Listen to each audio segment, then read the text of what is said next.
Hello! In this video, we will explore the benefits that interdisciplinary education and learning can provide to educational practice in general and how its application can help strengthen students' learning outcomes and their abilities for lifelong learning. We will also consider how interdisciplinary approaches can be practically applied in teaching. But first, to understand the role of interdisciplinary learning in education, we must consider the role that the disciplines play in guiding and governing current education systems, and how disciplinary-based education has gained this role. For this, we must briefly look back at the foundations of the disciplines and the establishment of the epistemological tradition, also known as the scientific method. Here we must turn to the work of René Descartes in the 17th century. Descartes is often credited with setting the course for Western science and research, based around the division of disciplines and distinct fields of study. From the Cartesian dualism on the separation between the mind and body, to its application in scientific rationality and deductive reasoning, Cartesian philosophy shaped the development of distinct disciplines during the Age of Enlightenment.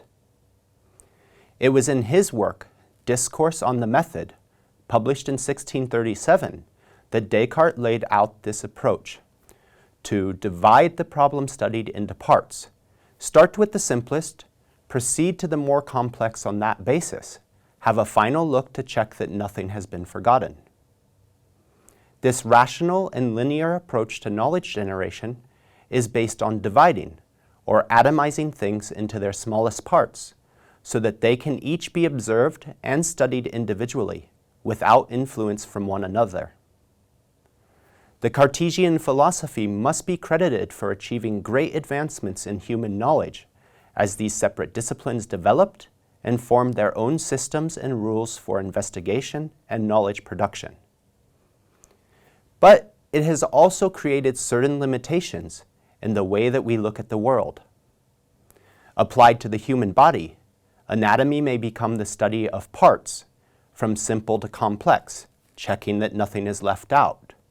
But humans are more than the sum of their parts.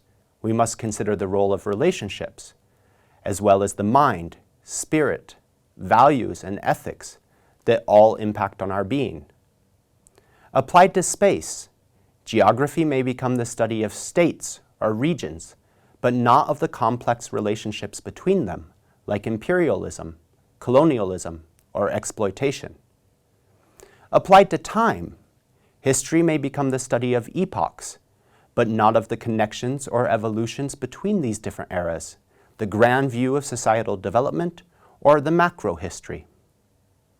Furthermore, as disciplines have developed and become increasingly specialized, there has been a corresponding professionalization of knowledge into distinct fields. This feature simultaneously distinguishes a unique area of study while also protecting those specialists from outside critique by establishing specific rules, language, and methodology that serve to reinforce the boundaries and validity of individual disciplines. This has grown out of a desire to better explore, investigate, and understand the world around us. But as professor of physics at Harvard University, Dr. John Huth cautions, sadly, we often atomize knowledge into pieces that don't have a home in a larger conceptual framework. When this happens, we surrender meaning to guardians of knowledge and it loses its personal value. It is the counterpoint to this critique from which the value of interdisciplinary education is illuminated. That is, the ability to nurture and develop a unifying or overarching conceptual framework for meaning-making.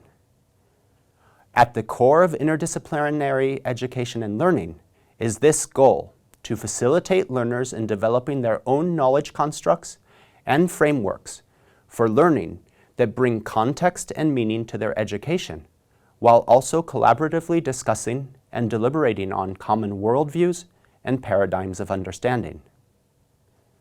This, in turn, is of central importance to enhancing the overall quality and relevance of education, as well as for the learner's development of skills for lifelong learning.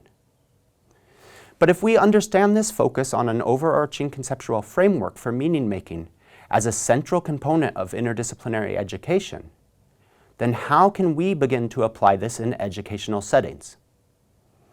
Let's start by considering a standard approach that is used to engage students to collaborate in interdisciplinary education, albeit a weak version of what we are discussing here.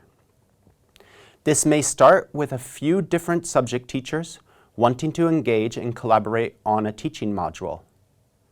A common issue or topic relevant to all subjects is selected for the focus of collaboration. Each teacher develops his or her own subject-based investigation into this topic. By bringing together the perspectives from different subjects, the students can gain a more comprehensive and pluralistic understanding of the topic, as well as appreciating the different types of knowledge that each subject can provide in relation to the given topic.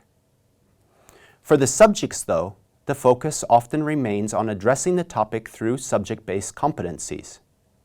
As such, there is little effort made to integrate the knowledge or perspectives from the different subjects into a common framework. And if any form of integrated learning is to be achieved, then the burden for doing this is often solely placed on the students rather than on the teachers. This approach towards subject collaboration is more properly referred to as multidisciplinary education. So let us now consider what happens when the focus of interdisciplinary learning is based on an overarching conceptual framework, which initially can be as simple as investigating the complex interconnections that occur within different systems and how the different parts interact and influence its overall functioning. Within such an interdisciplinary framework, we acknowledge that subject-based learning evolves from this common framework and that there are overlapping knowledge areas between subjects that can enhance the overall learning experience. By designing teaching to work with this common framework, we also strengthen a focus on applied learning and the practical testing and application of new knowledge within real-world context. From this central starting point, the learning extends out into the different subjects, exploring common themes or issues from multiple perspectives and applying different pedagogical approaches and modes of investigation to bring greater depth to the learning process. This approach enables an active interplay between the interdisciplinary framework and the subject-based competencies. Learners are able to draw on specific knowledge, perspectives, and methods from different subjects to enrich and strengthen their interdisciplinary understanding in a way that facilitates subject-based relevance and depth learning. This in turn provides the potential for expanding on and further elaborating the interdisciplinary framework as a central construct for meaning-making and understanding. By emphasizing the shared role of all subjects in competency development and the facilitation of lifelong learning skills, it is possible to increase the benefits that an interdisciplinary framework brings to students' learning achievement and outcomes. With this type of common interdisciplinary framework in place, it also becomes possible to increase the number of subjects involved within such interdisciplinary learning approaches. The aim of an interdisciplinary framework is not to reject the value that individual subjects bring to education, nor undermine their importance, but rather, it is to focus on the experience of the active learner and how to increase the quality and impact that these subjects have on her overall learning. This requires an active interplay between the subjects and the common interdisciplinary framework. By initiating educational design with this common framework as a central starting point, we can bring greater relevance and meaning to subject-based learning. In turn, subject-based learning is reapplied through experiential learning, praxis, and critical reflection towards the expansion and elaboration of the interdisciplinary framework.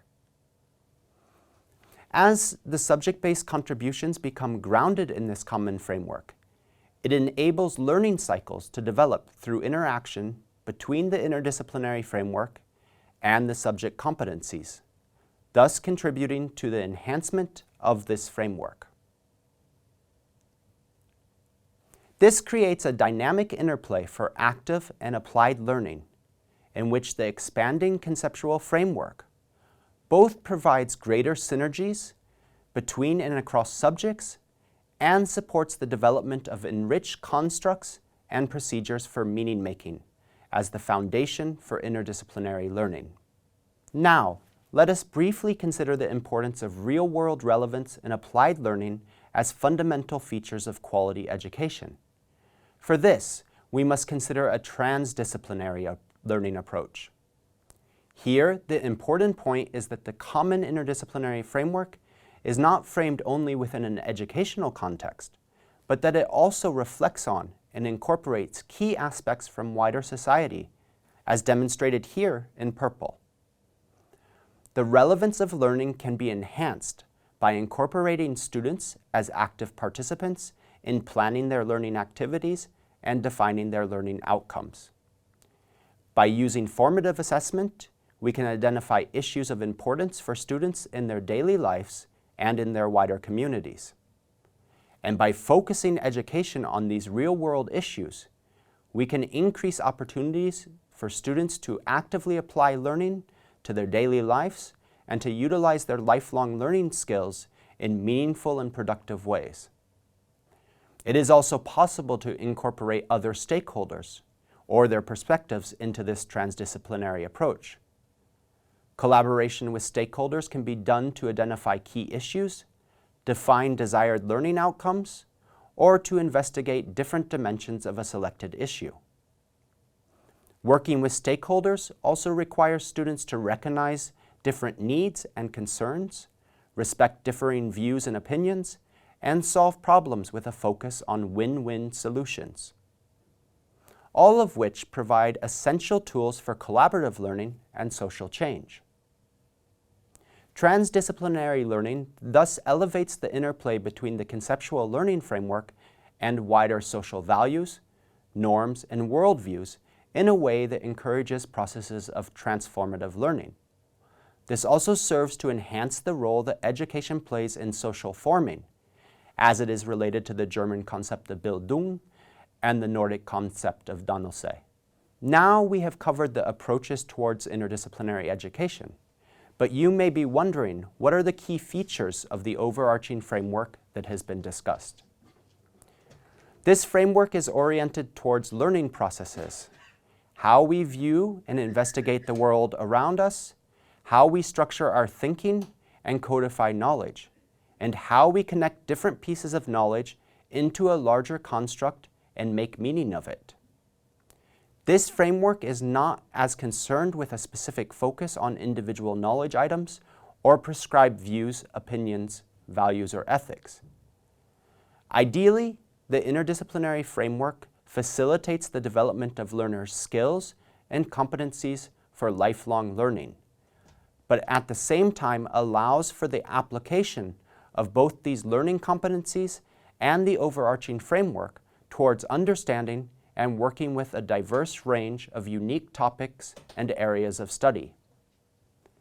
As such, we find the following key features or principles underscoring an interdisciplinary learning approach: pluralistic education and appreciation of multiple perspectives, different forms of investigation and variation in pedagogical approaches, acceptance of multiple relevant paths to knowledge and meaning-making, active, engaged learners and student-centered learning, collaborative learning, group dialogue, and deliberation, holistic approaches to understanding and use of systems thinking, examining the relationships and interconnections within systems, problem solving focused on achieving win-win solutions for all, and practical and applied learning working with real-world issues. Now, I would like to briefly share an example of a learning activity that captures this perspective towards developing a holistic interdisciplinary framework. For this, I would like to introduce the action project approach, which engages students in real-world investigation, action research, and change initiatives. This is a learning approach that can be easily scaled and adapted for relevance for learners at all ages. Furthermore, this is an approach that can actively engage learners across the planning, design, execution, and evaluation of these activities. While this learning approach can be applied to many different interdisciplinary topics, we find that it is a particularly valuable approach for engaging with issues of sustainability. Utilizing the Sustainable Development Goals, or SDGs, as a starting point, the 17 SDGs serve as an entry to identifying the complex socio-ecological challenges that must be addressed. Students are challenged to identify a sustainability issue or challenge that they see as important in their own communities. Depending on the scale of this activity, students may either choose one issue to focus on as a class, or they may work in small groups on individual topics. Students must plan and design their own investigation process for better understanding the complexities around the chosen issue. They then engage in a period of real-world research, which often includes interviews and discussions with different key stakeholders. And they aim to develop a robust set of data for better understanding the situation. It is also possible to connect the students with different experts to enhance the research methods and investigation skills. Different group members will share and present the findings from the research they have conducted, and the group will work together to synthesize their common understanding. Next, the students must critically and creatively reflect on different opportunities and solutions to improve the situation. They will develop and test different actions that can support more sustainable practices or pathways. Students should document their actions and present their results. It also is possible for students to organize a community forum where they present their findings and suggestions back to stakeholders and community members, with an overall aim for supporting collective dialogue and decision-making on ways forward. The action project approach allows students to actively engage in investigating and gaining insights into complex societal challenges, to navigate dilemmas and conflicts, to find solutions through collaboration and identifying new knowledge, and to develop their own action competencies through applied learning. Throughout this process, the facilitation of critical reflection, experiential learning, and group evaluation all help to enhance the value of these learning activities. And in doing so, it also strengthens learners' consideration of how they can apply their new learning and competency development to different situations and future actions. Thank you, and good luck in your efforts on interdisciplinary education.